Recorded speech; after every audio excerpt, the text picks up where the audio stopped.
को जय श्री राम, राधे राधे। मैं ईशा पुत्री अशोक कुमार अरोड़ा जी की आप लोग मेरी वीडियोस देख रहे हैं। मेरा क्या कसूर मेरी ज़िंदगी का सच। जी हाँ, वो मेरी ज़िंदगी का सच ही है। और जो लोग नए व्यूवर्स जुड़े हैं वो मेरे को एफबी पर और यूट्यूब चैनल पर ईशा बेरी के नाम पर मुझे फॉलो कर सकते हैं। जो मुझे देख रहे हैं, मुझे सुन रहे हैं, उनको दिल से धन्यवाद। आपने मेरी वो वीडियो देखी होगी पार्ट 53, जिसमें मैंने बताया था कि मेरी सास के यहाँ IPL और सट्टा खेला जाता था। अब मैं उसके आगे कुछ शेयर करना चाहती हूँ, क्योंकि मैं चाहती हूँ मेरी ज़िंदगी का एक एक पन्ना आपके पास हो। लाभ क्या मिलेगा, मिले ना मिले, लाभ मुझे मिल रहा है ना कि मैं आप लोगों के बीच में सच डाल रही हूँ, मुझे लाभ मिल रहा है बस। और जहाँ तक ये वीडियो पहुँचनी चाहिए वहाँ उस व्यक्ति के पास पहुँच रही है, मेरे लिए यही संतुष्टि है। जिसने सुननी है ये वीडियो वो सुन सकता है, जिसने नहीं सुनी वो इसको स्टॉप कर सकता है, क्योंकि ज़्यादा इंपॉर्टेंट भी नहीं है। लेकिन फिर भी मैं ये पन्ना बताना चाहूँगी आपके बीच में। अब आपको बताया था कि वो IPL खेला जाता था। उसके आगे जब मेरी सास को पता लगा कि अब तो इसको राज पता लग गया, तो ये दुनिया में बताएगी, रिश्तेदारों में बताएगी, ढिंडोरा पिटेगी, तो मेरी सास को और इनसिक्योरिटी हो गई कि भाई ये तो काबू में तो आई नहीं रही, जो ये मेरे को करवाना चाहती थी मुझसे धंधा, तो ये तो कहना ही नहीं मान रही। अब क्या होगा, राज भी सारे जान गई है, पूरी ज़िंदगी भी ये मेरे साथ रहेगी। अब क्या करूँ, या तो इसे मार दूँ या यहाँ से भागूँ, क्या करूँ। मतलब मेरी सास ने सोचा कि इसको रोज इतना जीना आराम कर दो कि परेशान हो जाएगी जी।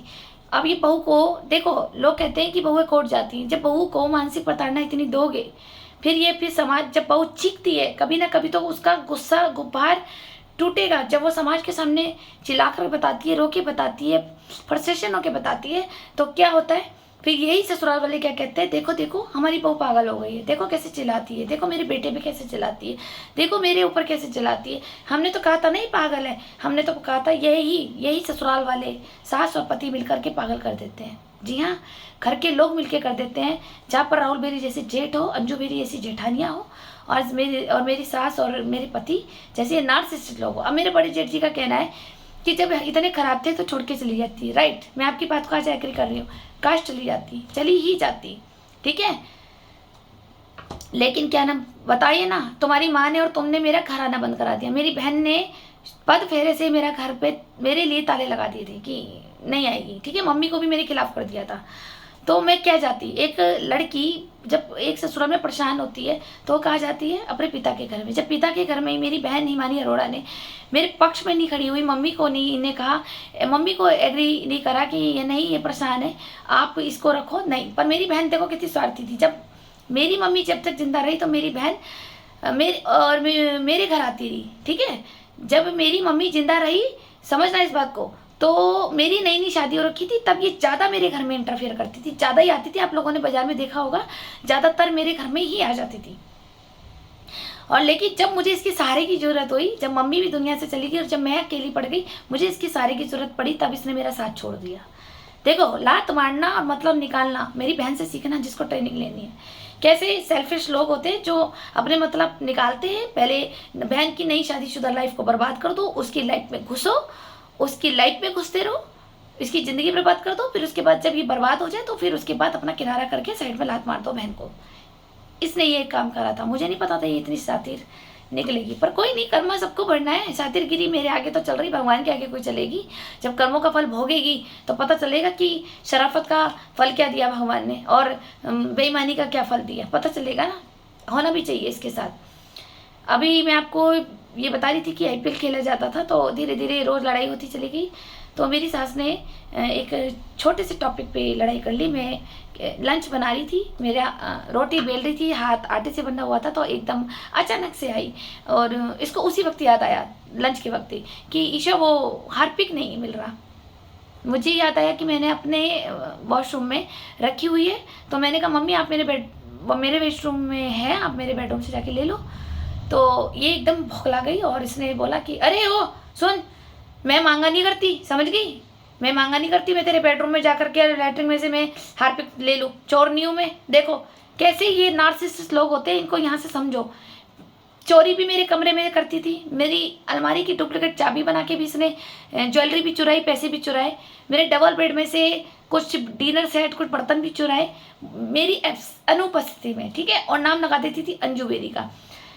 ये सब ही चोरी कर लेती थी, लेकिन मेरे सामने इतनी शराफत का ढोंग मचा रही थी कि मैं रोटी बना रही थी। मुझे सिर्फ मेंटली टॉर्चर करना था इन्हें कि तूने ले ली थी तो तू तुरंत वही रख देती।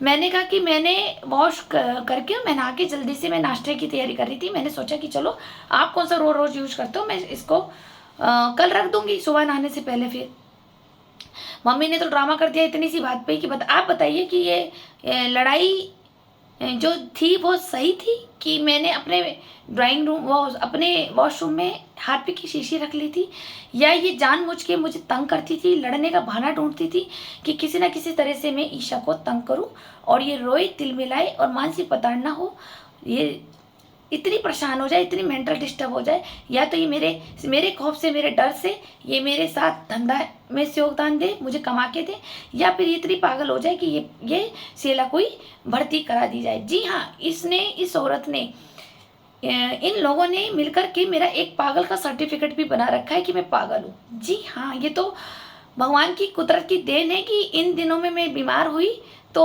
क्रॉनिक इंसोमिनिया हुआ तो मेरा चेकअप हो गया मनोरोग विभाग से, एम्स हॉस्पिटल से। तो मैं पागल नहीं थी, मेरे को क्रॉनिक इंसोमिनिया था और एंग्जाइटी थी और डिप्रेशन था। इन्होंने मुझे पागल साबित करने के लिए, मेरे पिता की संपत्ति हड़पने के लिए मेरी बहन को भी इन्वॉल्व करा, मेरे और भी लोगों को इन्वॉल्व कर दिया होगा, खुद भी हैं ये। इन सब ने मिलकर के मुझे पागल बनाने की पूरी कोशिश करी ताकि मैं पागल हो जाऊं। जानबूझ के पड़ोसियों से लड़वाते थे ताकि मैं जाकर पड़ोसी को 2 जवाब दूंगी तो वो पड़ोसी कहेगा देखो हर गंगा भी हमें हर किसी से लड़ती है। आप बताओ, हर पड़ोसी को लड़ने के लिए तैयार रखती थी मेरे साथ, हर पड़ोसी को। 2 टके के जो लोग भी है ना यहाँ पर, वो तक मुझसे लड़ने को तैयार हो जाते थे ताकि वो मेरे को 4 सुनाए तो मैं उसको जब 2-4 सुनाऊं तो मेरी सास का ये कहना था कि इसको हम एक दिन गंगा बिहार में मारेंगे और इसको चौकी तक ले जाके पुलिस से लिखवा देगी पागल हो चुकी, इसको सेला कोई भर्ती कराया जाए। और मैं अगर 1-2 दिन वहाँ भर्ती हो जाती तो ये मुझे ऐसा पागल होने का, याददाश्त भुलाने का मुझे इंजेक्शन दिया जाता कि ताकि वो मैं भूल ही जाती कौन है। क्योंकि जब तक मैं सास के अंडरटेकिंग में थी, ये मेरे को खाने में ऐसी ऐसी चीज़ें मिला के देती थी कि मुझे अपने याददाश्त मेमोरी में कुछ ना कुछ दिक्कत होने लगी थी। मुझे ये लगा था कि ये चीज़ यहाँ सामान रख के भूल गई, कभी यहाँ रख के भूल गई।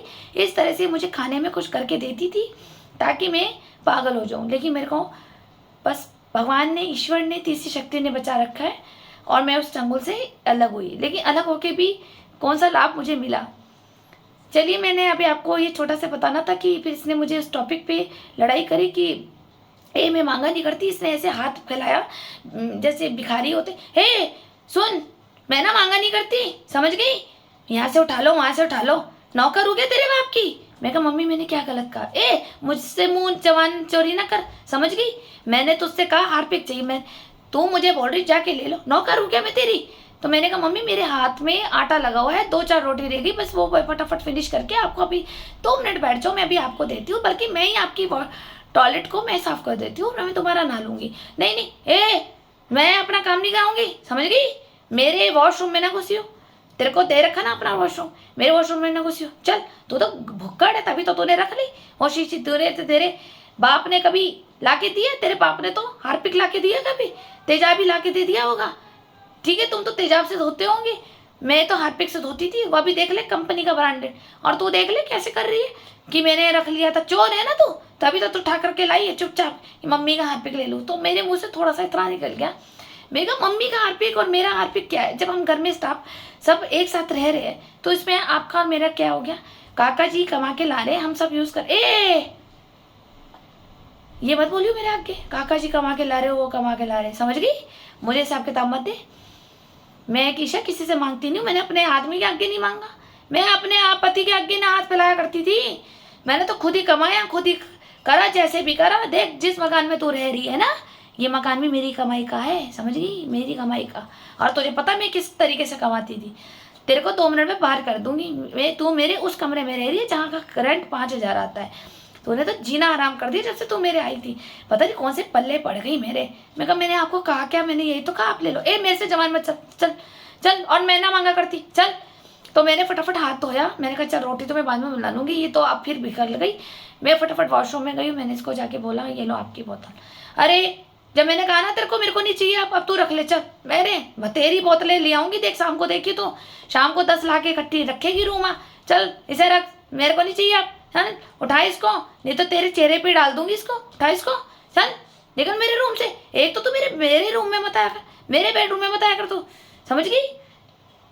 तो इस तरह से मेरे को जलील रोज रोज और बहुत तेज, मैं तो बहुत कम आवाज़ पे बोल रही हूँ, बहुत चिल्ला के बोलती थी कि मेरे दिल की धड़कन ऐसे होने लग जाती थी कि इसने मुझे इतना टॉर्चर कर दिया था कि मैं कहाँ फंसूँ। और देखिए पति कुछ नहीं बोलता था, जी हाँ मिस्टर सचिन बेरी कुछ नहीं बोलेंगे, वो नहीं बोलेंगे कुछ भी। ये लोग कहते हैं ना कि पति राम मिला है, तो ऐसा पति आप ही को मिल जाए, मैं तो आज देने के लिए तैयार हूँ। कोई तो ले ले इसको, मैं तो आज दे दूँ। मेरी बहन भी कहती है जीजा बहुत अच्छा है, मेरी बहन खराब है। अरे बहन और जीजा की जिंदगी तो बर्बाद कर गई, अब तुझे जीजा अच्छा लग रहा है तो फिर शादी भी कर लेना। वो राकेश रोशन की एक फिल्म भी तो देखी है ना, दुश्मन ना करे दोस्त ने वो काम किया। उसकी भी बड़ी बहन स्मिता पाटिल थोड़ी सी बीमार हो जाती थी, ठीक है, डिलीवरी के बाद, और उसकी छोटी बहन ही जीजा के साथ लग जाती थी। तो शायद तू लग गई होगी, अब तेरा क्या भरोसा, जब तू हमारे पता नहीं कहाँ कहाँ मुँह छुपाती फिर रही है, किन किन लोगों के साथ दल्ले हो चाहे दल्लियाँ हो। तो जब तू ऐसे काम कर सकती है, तो मुझे 100% भरोसा होता है कि तूने वही काम करा है, वो वाली मूवी का ही, दुश्मन ना करे दोस्त ने वो काम किया है, ठीक है। उम्र भर गम हमें इनाम दिया है, आप लोगों ने पिक्चर देखी होगी ये। तो ये मेरी बहन तक कहती है कि जीजा अच्छा है, बहन हराम है। पता क्यों? क्योंकि पिता की संपत्ति इसने पूरी खानी थी। मुझे तो अब पता लगा ना ये मुझे क्यों कहती थी कि बहन पागल है, ये भी कहती थी बहन पागल है, पिता की संपत्ति इसने अकेले खानी थी। माँ को भी इसने कुछ अपने वश में किया, मेरी सास के कहने पे, राहुल बेरी जी के कहने पे कुछ ना कुछ उसको खाने में डालती रही, वो भी आधी पागल हो गई मेरी माँ। मुझे घर में आने नहीं दिया ताकि मैं अपनी माँ का इलाज ना करा सकूँ ठीक से, और मैं उसे ठीक ना कर दूँ अपनी माँ को। ये सारी प्लानिंग इन सब की सी। तो कहते हैं कि रावण और विभीषण भाई होगी तो कहानी सुनी थी, यहाँ पे तो ये रावण की बहन ही सुपर्णखा निकल गई, हमारी बहन। तो यहाँ पे बहन बहन भी है, जबकि एक तरफ ये भी नहीं है कि मुझे प्रॉपर्टी चाहिए, लेकिन अपने कारनामे जो अपनी ये कर रही है ना हरकतें, उस पर पर्दा डालने के लिए ये अपनी बड़ी बहन को जगह जगह डिफेम करती है और नाटक करती है। इसकी सारी हरकतें डालूंगी आप लोगों के बीच में, आप बने रहिए मेरी इस वीडियो के साथ। आपने मेरा ये एपिसोड सुना है कि भाई हार्पिक के पीछे लड़ाई हुई, अब मैं आगे और बताऊंगी कि क्या क्या ये मेरे को किस तरह से छोटा छोटा टॉर्चर करती थी। और आप मुझे बताइए ये टॉर्चर था, ये जानबूझ के लड़ना चाहती थी या मुझे जानबूझ के पागल करना चाहती थी रोमा बेरी, कि ताकि मैं पागल हो जाऊँ, वो प्रॉपर्टी मेरे साइन वैलिड ना हो पिता की संपत्ति पे। इसकी पूरी प्लानिंग, और मेरी बहन की प्लानिंग, राहुल बेरी जी की प्लानिंग, और अन्य भूमाफिया और मोहल्ले के लड़के, ये सब प्लानिंग थी। मेरी बहन जिनके बीच में बैठती है वो भी इन्वॉल्व है। मतलब किसी तरीके से ईशा को पागल कर दो और जब ये साइन करे उस प्रॉपर्टी को वैलिड ना हो। कैसे कैसे प्लान रचिए, आप बने रहिए, मैं धीरे धीरे आपको बताती जाऊंगी। आपने मुझे सुना, धन्यवाद।